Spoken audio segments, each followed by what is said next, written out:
Last episode I talked about martinis, especially the Vesper, but I knew I forgot one.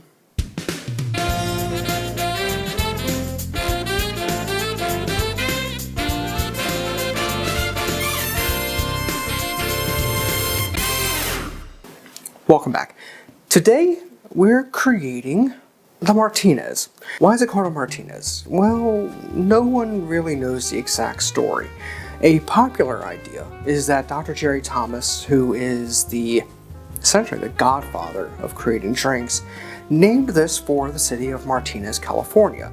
But the city of Martinez credits a local bartender in creating this drink. There is a bit of difference between this and the Martini.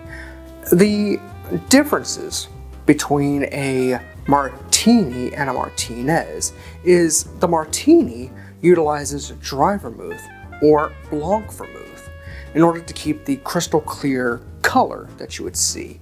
A blanc vermouth, for those that may not know, is a dry vermouth that's been sweetened in a red style, but still maintains its clear look. The Martinez utilizes sweet vermouth, which is also known as a red vermouth. The differences are very subtle in the overall taste, but the red of the sweet vermouth allows it to look very similar to a Manhattan, which, if you may know, is a whiskey variant of a martini.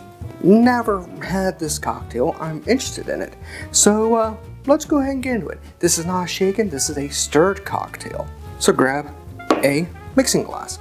And to this I'm going to grab some Angostura Bitters. Right here I'm going to go 3 dashes on the dash start. It will be 2 dashes with the standard top on these bottles. Grab my jigger, and now instead of utilizing sugar or just going straight into the alcohol, I'm utilizing Maraschino Liqueur. This is Luxardo, and I need a 1/4 ounce of Luxardo Maraschino Liqueur.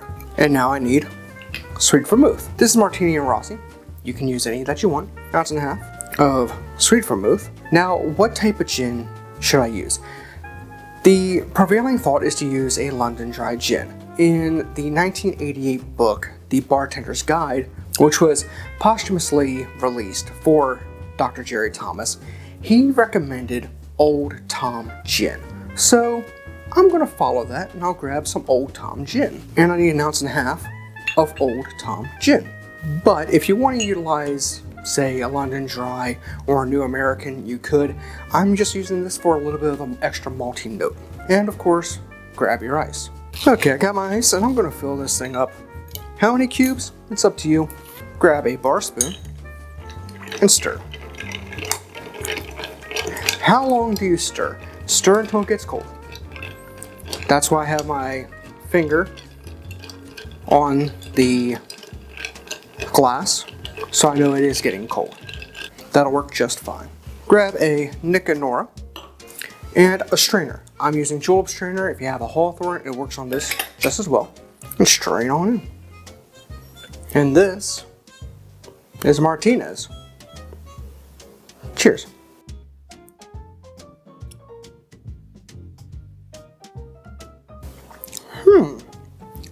I like that. The flavor profile of the Old Tom gin, the subtle sweetness that you get from the Luxardo, softening up the vermouth with the Angostura Bitters. It's nice. I like this. It's balanced.